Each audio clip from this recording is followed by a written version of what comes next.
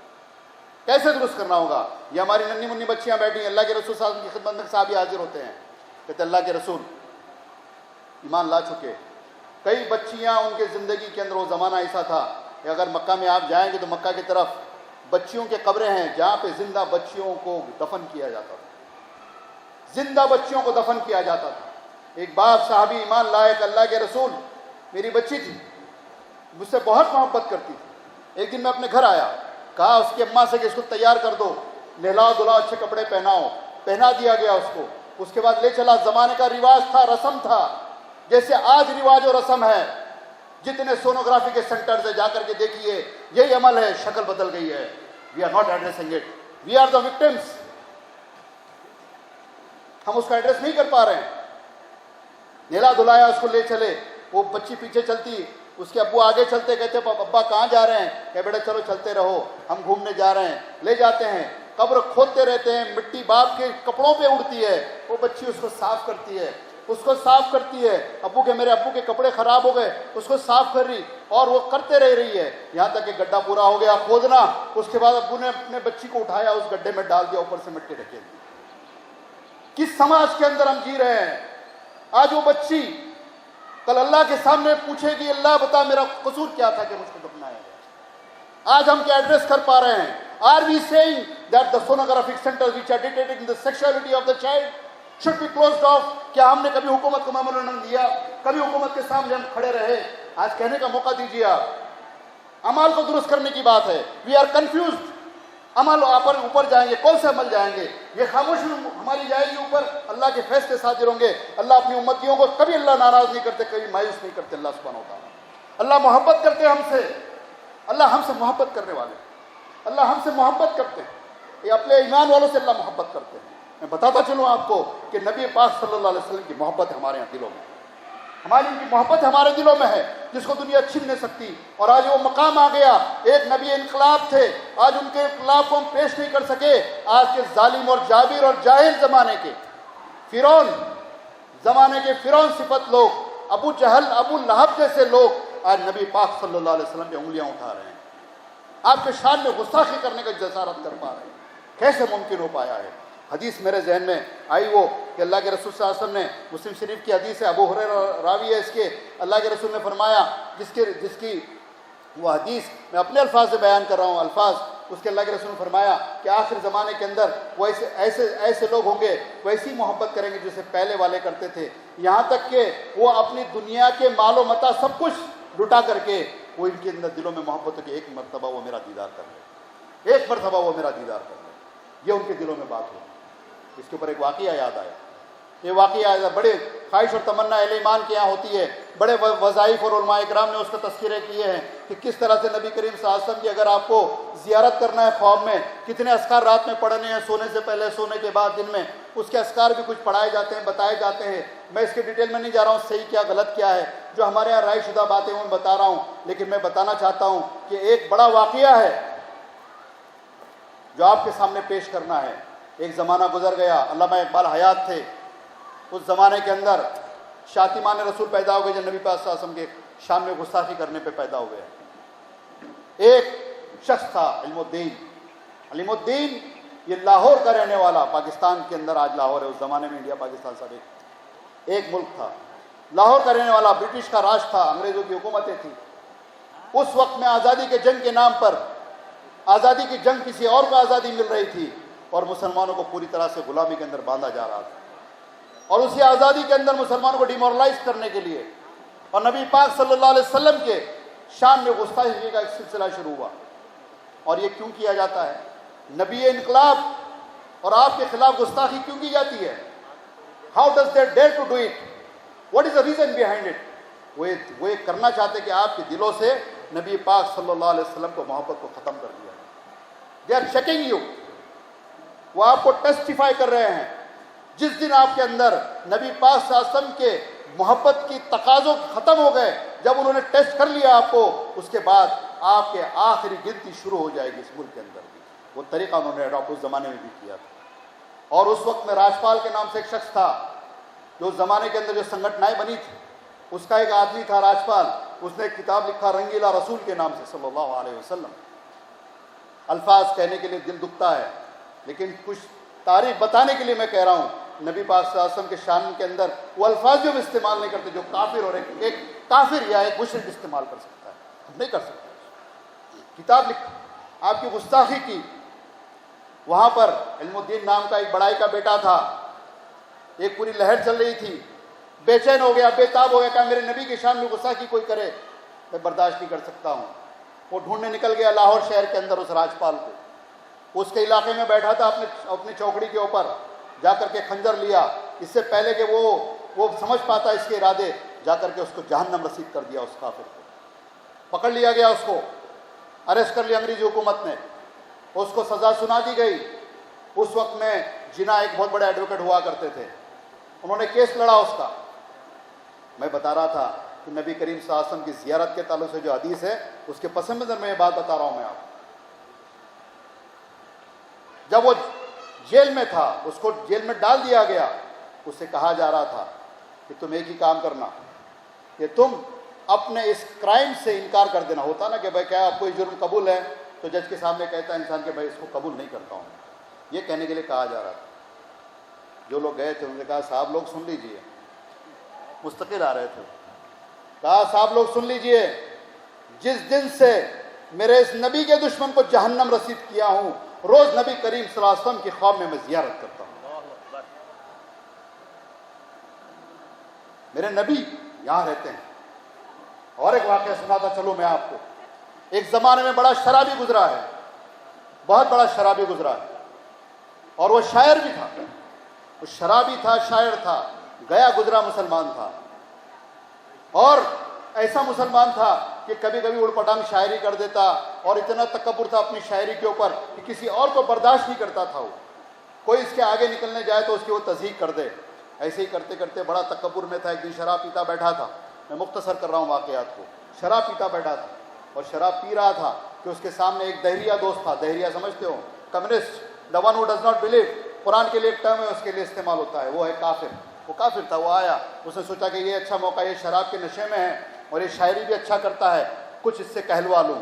اس نے اس کا نام لیا, فلاں کا نام لیا, فلاں کا نام لیتا رہا اور لیتا رہا. اس نے ان کے اوپر اس نے شعار کس دیے, تنقید کر دی, ان کی ہوا اکھڑوا دی, اور یہاں تک اس نے کہا کہ یہ فلاں تو پروفٹ محمد کے سالوں سے کیا کہتا ہے.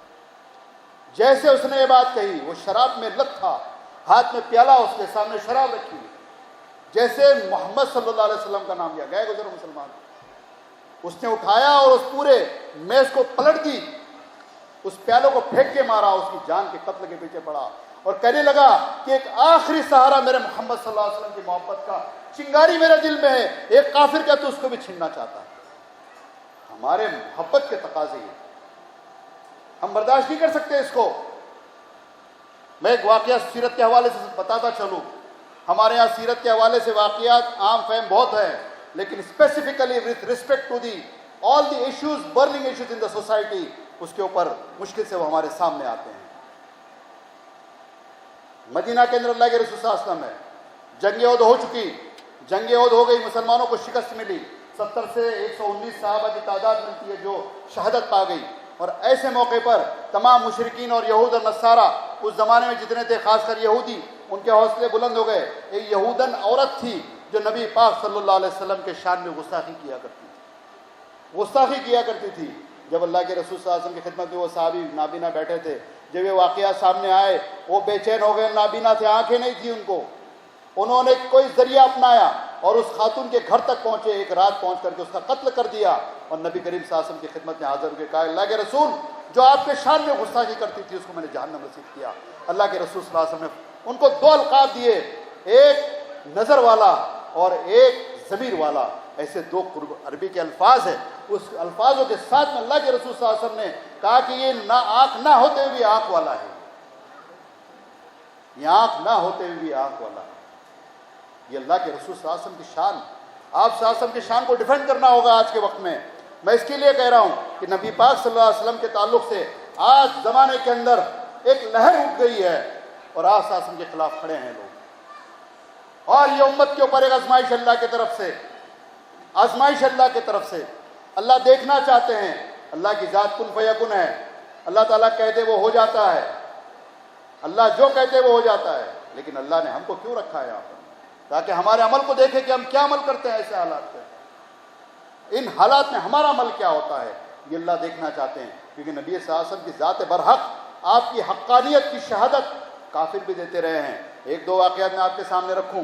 جس وقت اللہ کے رسول صلی اللہ علیہ وسلم مدینہ میں تھے اور جنگیں ہو رہی تھی صلح حدیبیہ کے قریب کا واقعہ ہے، اس وقت میں ابو سفیان تجارتی قافلہ لے کر کے شام کی طرف گیا اور وہاں پر قیصر روم آیا تھا، اس نے بلوایا ان کو اور ان سے پوچھنے لگا اور معلومات لی کہ جنہوں نے دعویٰ کیا ہے محمد صلی اللہ علیہ وسلم یہ کیسے ہیں، ان کے تعلق سے پوری جب معلومات لی، دشمن اسلام ہے قیصر روم، اس زمانے میں عیسائی بادشاہ تھا، وہ اس کو بھی اسلام سے دشمنی تھی اور ختم الرسول کو ماننے والے نہیں تھے، کیونکہ آج بھی یہود اور نصارہ نبی صلی اللہ علیہ وسلم کو جانتے ہیں، مانتے نہیں ہے، وہ ان کو یہ بات معلوم ہے کہ آپ ختم الرسول ہے، آپ پر رسالت ختم ہے، آخری نبی جس کا ذکر ان کی کتابوں میں ہے وہ محمد صلی اللہ علیہ وسلم ہے، لیکن ایمان لانے والے نہیں ہیں۔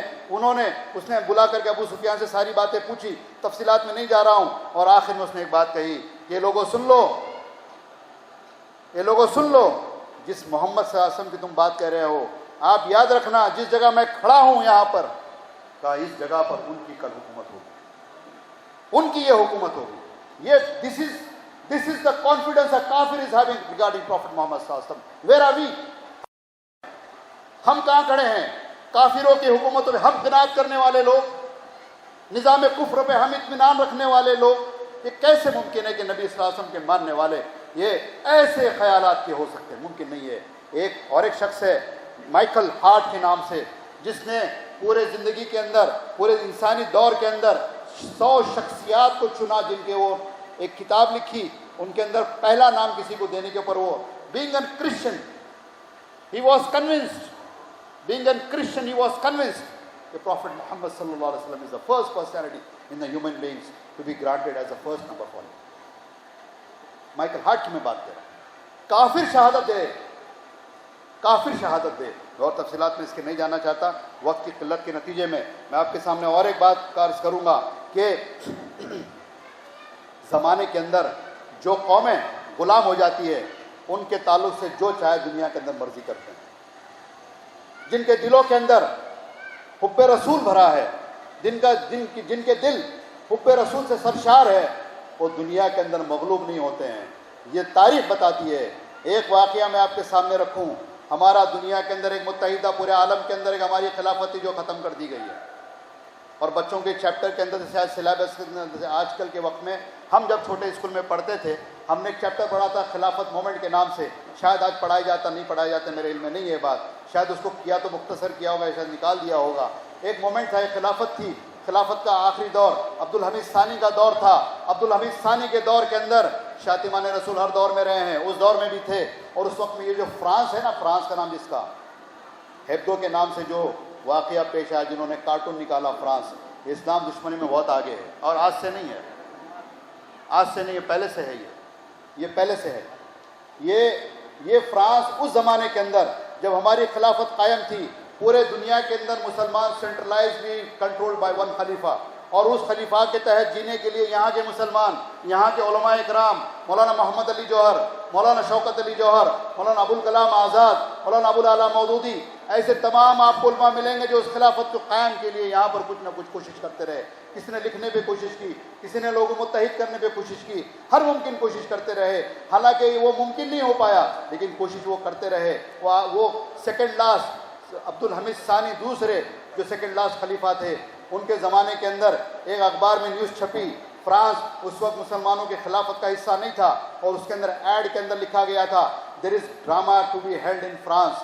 فرانس کے اندر، پیرس کے اندر ایک ڈرامہ ہیلڈ ہونے جا رہا تھا، ہونے جا رہا تھا ڈرامہ، اور اس کے اندر نبی کریم صلی اللہ علیہ وسلم کا ایک کیریکٹر انہوں نے بنایا تھا، اور آپ صلی اللہ علیہ وسلم کی تضحیک کرنے کے لیے، آپ کے مذاق اڑانے کے لیے انہوں نے ایک ڈرامہ رچا اور اس کی تشہیر کرا دی، ٹکٹیں بیچ دی، وہ اخبار میں خبر آئی، وہ خبر لے کر کے عبدالحمید ثانی خلیفہ کے پاس ان کا حکومت کا نمائندہ آیا، اخبار لے کر کے کہنے لگا کہ یہ اخبار کے اندر خبر آئی ہے۔ انہوں نے کہا تم پڑھ کے سناؤ۔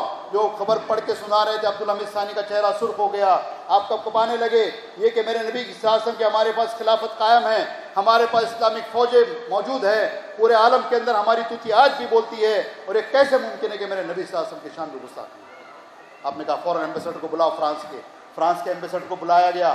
ایمبیسڈر جب آیا، ایمبیسڈر آ کر کے وہ سامنے اس نے کھڑا ہوا، اس سے کہہ دیا کہ سن لے کہ میرے فوجیں کوچ کرے گی اور تم کو صفحے ہستی سے مٹا دے گی۔ اور اتنا ہی نہیں، جب وہ فرانس کا سفیر آگے کھڑا تھا، اس کے سامنے یہ حکم جاری کیا، کہا کہ ہماری تمام فوجوں کو الرٹ کر دو اور ان کی توپوں کو آگے بڑھا دو اور ہم نکلیں گے، ان سے جنگ کریں گے دنیا کی۔ مرکزیت کی یہ برکات اور ثمرات ہے کہ فوراً یہ حکم نامہ جاری ہوا، اور حکم نامہ جاری ہونے کے بعد تاریخ اس بات کی شاہد ہے کہ وہ فرانس کی حکومت اس وقت عیسائی دنیا کو ریپرزینٹ کر رہی تھی۔ صلیبی کی جنگیں جنہوں نے لڑی تھی مسلمانوں کے خلاف، they are bound to withdraw that drama, انہوں نے اس کو ڈرامہ کو ختم کر دیا، پیچھے لے لیا، کینسل کر دیا۔ آج ہے ہر شہر کے اندر کچھ نہ کچھ احتجاج ہو رہے ہیں، سب کچھ ہو رہے ہیں، کہاں پر ہیں؟ کیا ہم نے وہ تصور جو نبی پاک صلی اللہ علیہ وسلم آپ تشریف لے جا رہے تھے، آپ کے میں ایک واقعہ آپ کے سامنے نقل کروں کہ اللہ کے رسول صلی اللہ علیہ وسلم ایک بدو آئے، انہوں نے ایک اونٹ کا لین دین کا معاملہ طے کیا۔ یہ وہ میرا وقت کب تک ہے؟ کتنا وقت ہوا؟ 5 منٹ۔ ایک اونٹ کا لین دین کا واقعہ طے کیا، لوٹ دن کا واقعہ طے کرنے کے بعد وہاں سے وہ بدو صحابی جانے لگے، اور جاتے ہوئے حضرت علی رضی اللہ تعالیٰ عنہ کو راستے میں مل گئے۔ کہا کیا معاملہ ہے؟ کہا کہ معاملہ طے پایا ہے۔ کہا اللہ کے رسول ہے، اور آپ دنیا میں تشریف لائے، اللہ جب آپ کو بلائے گا آپ دنیا سے تشریف لے جائیں گے، تمہارا جو معاملہ ہے اس کو آگے بڑھانے کے لیے اللہ کے رسول کے بعد کون ہوگا؟ کیا آپ نے آپ صلی اللہ علیہ وسلم سے پوچھا؟ کہا یہ بات تو میں نے پوچھی نہیں۔ کہا کہ جاؤ جا کر کے پوچھو۔ گئے، وہ جا کر کے پوچھے، کہا آپ کے اللہ کے رسول آپ تو نبی ہے، اور اس کے پہلے جیسے نبی تھے آپ بھی نبی ہے، آپ کے بعد اگر مجھ کو ڈیل کرنا پڑے تو کس سے میں ڈیل کروں گا؟ کہا میرے بعد ابو بکر سے ڈیل کرنا، ابو بکر سے ڈیل کرنا۔ وہ گئے، پھر علی ملے، کہا ابو بکر نہ رہے تب میں مختصر کر رہا ہوں، پھر لوٹے، کہا میں ابو بکر نہ رہے تو کہا عمر بن خطاب سے ڈیل کرنا، پھر لوٹے، پھر کہا اگر وہ نہ رہتا پھر گئے، کہا کہ عثمان غنی سے ڈیل کرنا، اب پھر گئے، جا رہے تھے، کہا پھر عثمان غنی نہ رہے تو پھر لوٹے۔ یہ آخری بات اللہ کے رسول دیکھتے رہے، کچھ دیر دیکھا ان کو غور سے، پھر کہا کہ جا جس نے تجھ کو بھیجا ہے اس سے ڈیل کر لینا، تو اس سے ڈیل کر لینا۔ نبی پاک صلی اللہ علیہ وسلم دنیا سے تشریف لے جانے سے پہلے ہم کو خلافت علی منہاج النبوہ کا تحفہ دے کر کے گئے، اور اس کو ہم نے کھو دیا۔ دعوے نبوت کے، دعوے اسلام کے، غلامی کفر کی دنیا میں امت کر رہی ہے۔ سوچنے کی بات ہے جو آپ کے سامنے میں عرض کر، یہی موقع ہے کہ ہم امت کو بیدار، ہماری نئی نسلوں کو بیدار کر سکتے ہیں۔ یہ ہماری ماں بہنیں، یہ بچیاں، یہ بچیوں کے اندر جتنی دینداری ہوتی ہے مردوں میں اس سے کم ہوتی ہے۔ میں آپ کو ایک واقعہ بتاتے اپنی بات بہت مختصر کرنے کی کوشش کروں گا۔ اس ملک میں 800 سال مسلمانوں نے راج کیا، کوئی جبر نہیں کیا، کوئی ظلم نہیں کیا۔ ہمارے ایجنسی کے لوگ ملتے ہیں، وہ کہتے رہتے ہیں کہ تلوار کے زور کے اوپر اسلام پھیلا۔ میں نے کہا صاحب بڑی اچھی بات کی آپ جو کہہ رہے ہیں، ایسا کر گزرتے نہ آپ وہاں ہوتے نہ میں یہاں ہوتے، نہ وہاں وہ ہوتے نہ ہم یہاں ہوتے، سب ایک ہی ہوتے، مسئلہ ہی ختم ہو جاتا۔ ہم ایسا نہیں کرتے۔ اچھا انہوں نے ان کے اندر ان کی نسلیں آج بھی ان کے جاہلانہ جو ان کے جو طور طریقے جو ہے اس پہ آج تک کیسے قائم ہیں؟ تو ان کی عورتوں نے اپنے دین کو، ان کے جو مذہب ہے، جو ان کا ماننا ہے، ان کو اپنے گھروں کے اندر اس کی حفاظت کی ہے۔ کیا ہماری ماں بہنیں کیا اس کی محافظ نہیں ہے؟ یہ موقع نہیں ہے، ورنہ تاریخ اسلام بھری ہے ہماری ماں بہنوں بچیوں سے۔ یہ آنے والے مستقبل، یہ بچیاں ہماری جنریشن کو چلانے والی، مستقبل کو قوم کے بنانے والی ہے۔ ہماری ماں بہنیں یہاں تشریف فرما ہے، ان سے بھی گزارش ہے وقت کی نزاکت کو سمجھیں۔ جتنے میرے سے پہلے ہمارے مولانا محترم نے جو باتیں آپ سے عرض کی اس کے طرف توجہ دیں آپ، اور وہ تمام چیزوں کے طرف توجہ دیں۔ یہ ان کی پڑھائی کو، ان کے دینداری کو، ان کے فیوچر کے کیریکٹر کو کھانے والی کوئی چیز ہے۔ میں بیس لائن سے اپنی بات کروں گا۔ نبی پاک صلی اللہ علیہ وسلم نے منع فرمایا ہے کسی خاتون کو کسی پرائے مرد سے بات کرنے کے لیے، بات کرے بھی تو اس کا ٹون کیسا ہو, لب و لہجہ کتنا سخت ہو, اس کو بھی ڈیفائن کیا ہے اسلام کے اندر. لیکن ہو کیا رہا ہے آج کے دور میں, سائنس اور ٹیکنالوجی اتنی ایڈوانس ہو گئی. میں انٹرنیٹ کا آدمی ہوں, رات دن میں 8 گھنٹے جب تک کہ میں انٹرنیٹ سے کنیکٹ ہو کے تھرو آؤٹ دا گلوب میں کنیکٹ نہیں ہوتا ہوں سرور سے, جب تک کہ میرا دن گزرتا نہیں ہے. اس کے باوجود اس چیزیں آپ کے سامنے عرض کر رہا ہوں تاکہ اس کی افادیت, اس کی اہمیت کو سمجھیں آپ, اس کے نقصانات کو سمجھنے کی کوشش کریں آپ کہ آج کی سائنس اور ٹیکنالوجی جتنی فائدہ مند ہے اس سے زیادہ تباہ کن ہے. اور خاص کر میں یہ کہوں گا اگر اس پہ کنٹرول اگر ہمارا نہیں ہے تو ہماری نسلوں کو برباد کر رہی ہے, وہ برباد ہو رہی ہے اور آگے بھی ہوتی رہے گی. اس پہ اگر کنٹرول نہیں, ایز اے بیس لائن جو ایگزامپل میں آپ کو دے رہا تھا وہ ڈیفائن کر دیا اللہ کے رسول صلی اللہ علیہ وسلم نے. آج موبائل کا دور ہے, بچی کے پاس موبائل دے دیا, سمجھ رہے بچی پڑھنے کے لیے کالج جا رہی ہے, بچی کیسے بات کرے گی, بچی سے کیسے رابطہ ہوگا, آپ نے موبائل دے دیا. آپ نے اس بات کا اہتمام نہیں کیا. بہتر انتظام یہ ہوتا کہ ایک گھر سے بھائی چھوڑتا ہے, باپ چھوڑتا, لے آتا. پہلے زمانے میں اس طرح کے اسکولیں جس طرح کے آج ہوتی تھی, کوئٹ خاص کر, کوئٹ تو آدھا ایمان کھانے والے مراکز ہیں ہمارے وہ تمام دیندار مدارس جو ایجوکیشن سسٹم میں ہے, ان سے میری گزارش ہے کہ کوشش اس بات کی کرے کہ کوئٹ کے سسٹم اگر آپ کی مجبوری ہے چلانا تو 2 ایک مارننگ شفٹ فار وومنس اور آفٹرنون شفٹ فار بوائز, اس طرح سے کچھ کر کے آپ اس کو چلائیں. اگر چلائیں کلاسز تو اس کے اندر اس کا پورا خیال رکھیں. آپ جہاں جہاں ایسے تمام مواقع جہاں پہ بچے بچیاں غلط بلط ہوتی ہے اس کو اوائڈ کرنے کی کوشش کریں. شیطان اچک لیتا ہے, شیطان مداخلت کر کے اپنا اس عمل تک ان کو لے جاتا ہے جس کے لیے ان کے کریکٹر تباہ ہو رہے ہیں. میں آپ کو بتاتا چلوں, یہ موبائل آپ نے دیا, بچی کالج جا رہی ہے, نہیں معلوم فون کس کے پاس ہے, نہیں معلوم کون فون پہ کس سے بات ہو رہی ہے, اور فون پہ جب بات ہوتی ہے تو طویل باتیں ہو جاتی ہے. شیطان اپنا کام عمل اس میں اس کا دخل ہوتا ہے اور آہستہ آہستہ بچیوں کے کریکٹر کو خراب کرنے کی طرف لے جاتا ہے. اپنے ایمان کی حفاظت کریں. یہ چند روزہ زندگی ہے جو دنیا کے اندر ہم جی رہے ہیں, اس کے لیے اپنی قیام کی جنت ہے ہمارے لیے. ہمارے دین کی حفاظت پہلے درجے میں کوئی کر دے, ایک بچی ہماری بنے گی, ایک خاندان اس سے تیار ہوگا, ایک خاندان دیندار بنے گا, ایک بچی اگر ہماری بن جائے گی. ہمارے بچوں سے میں گزارش کرتا ہوں اللہ کے دین کو سنبھالیے. نبی کریم محمد صلی اللہ علیہ وسلم کی دین کی عزت آپ کے ہاتھوں میں, نبی پاک صلی اللہ علیہ وسلم کی دین کی عزت اللہ نے آپ کے ہاتھ میں دی ہے. آپ نے اگر اس سے وفاداری کی یقیناً آپ کے ماں باپ بھی سرخرو ہوں گے, آپ بھی سرخرو ہوں گے, آپ کا خاندان بھی سرخ ہوگا. اور اس ملک کے اندر جو ہماری آنے والی جنریشنز ہے, آنے والی جنریشن کی حفاظت ہو سکے. ہم مایوس حالات سے ہوتے نہیں ہیں. سیرت کا یہ ایک پروگرام ہے اور اس موقع پر اور بھی چیزیں جو کہنے کی ایک خواہش تھی, لیکن مناسب وقت میں مناسب نہیں سمجھتا ہوں. جو باتیں میں نے آپ کے سامنے عرض کی ہے بہت پریکٹیکل اپروچ کے ساتھ میں ایک اچھی کوشش ہے جو وحدت اسلامی مقامی سطح پہ جو انہوں نے کی ہے. اللہ تعالیٰ ان کو اجر سے نوازے. اور شہر کے ان تمام ہمارے اہل خیر حضرات کا بھی ہم شکریہ ادا کرتے ہیں, علماء اکرام کا بھی ہم شکریہ ادا کرتے ہیں کہ ان کا تعاون اور ان کی سرپرستی اور ان کا سپورٹ وہ ہے جو ان کو آگے بڑھانے کے اندر ان کو معاون ہے. یہ آگے بڑھتے رہیں گے. آپ لوگوں کی دعائیں اور آپ لوگوں کا سپورٹ ان کو نصیب ہو. یہ انشاءاللہ کارواں بڑھتے رہے گا اور پورے ملت کو انشاءاللہ ہم جوڑنے کی کوشش کریں گے. ہم فقہی اور فروعی مسائل کے اوپر ہم گفتگو نہیں کرتے. ہم اصولی بات کرنے والے لوگ ہیں. فروعی چیزیں ہر کوئی اپنا کرتے رہے, فروعی بات ہر کوئی اپنی کرتے رہے. ہم اصل بنیادوں کی طرف پلٹانے کی بات کرتے ہیں.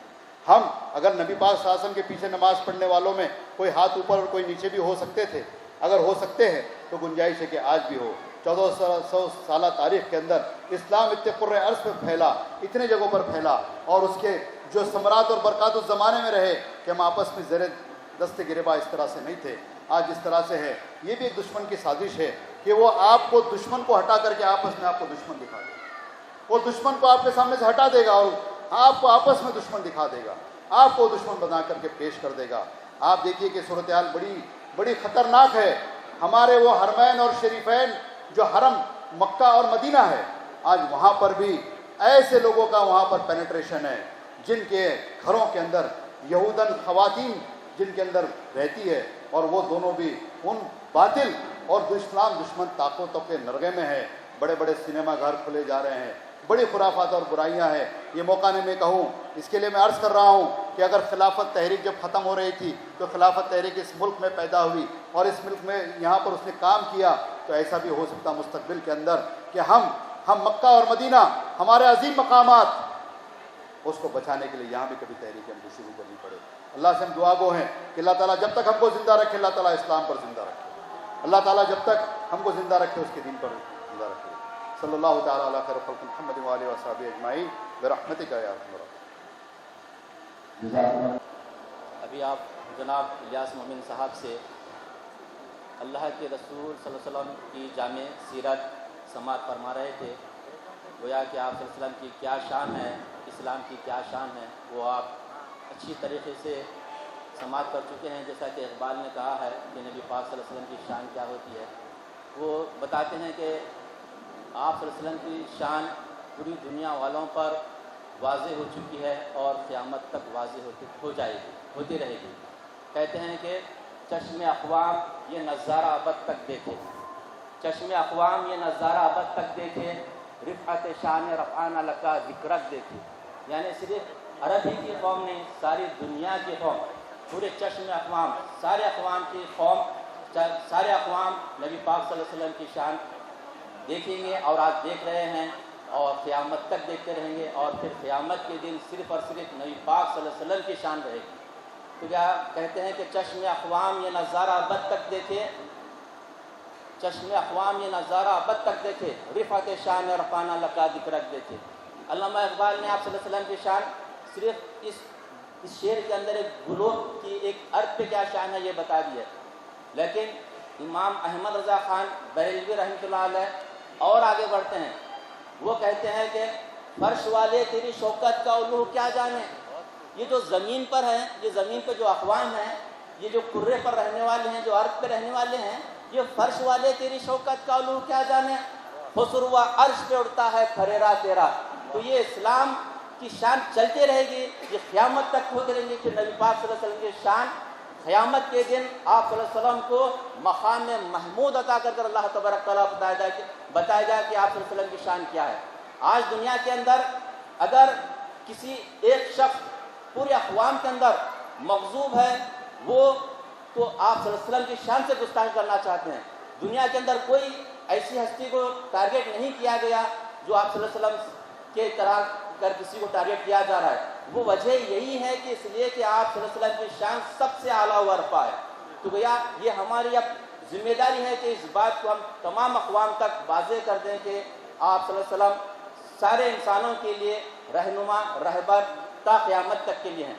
تو گویا میں اب ہمارا یہاں پر پروگرام ختم ہو جاتا ہے۔ ایک ہمارے اور معزز مہمان جناب رکن الدین صاحب صدر صدائے انسانیت فاؤنڈیشن تشریف لا چکے ہیں۔ میں ان سے معذرت چاہتا ہوں کہ گویا وہ اب ہمارا وقت نہیں ہے اور وہ تشریف لائے ہیں، یہ خود بھی ہمارے لیے بہت ہی اعزاز ہے۔ اور اب ہمارے جو ونرز ہیں جو بہت ہی سنجیدگی کے ساتھ، بہت ہی صبر اور تحمل کے ساتھ ہماری اپنی چند باتیں سماعت فرما رہے تھے، اور پیرنٹس اور ٹیچر بھی اب یہاں سے جو ان کی اپنی جو بے چینی ہے، یعنی ان کو جو انعام پانا ہے، میں یہاں پر وہ انعام کا سلسلہ شروع کرتا ہوں، اور میں محترم جناب الیاس الدین صاحب کے حوالے کرتا ہوں کہ وہ ہمارے جتنے بھی ونرس ہیں وہ اپنے ونرس کو کلاس وائز، اسکول وائز بلا کر ان کو انعام کے ساتھ نوازیں۔ محترم جناب الیاس الدین صاحب engineer. I know very well you are desperately waiting for your prizes. Without delaying, I am going to announce the school names and the team name. One by one, they must come here and stand this side, right side of the dais. First, by the name of Allah, Bismillah ar-Rahman ar-Rahim, I am going to announce the team number first, City Academy English Medium School. The first prize goes to Sadia Fatima, second Amratul Naim, third Sheikh Ayamullah, and fourth one Sania Kausar. This time, please come and receive your prizes.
hope that you will give the same in future also.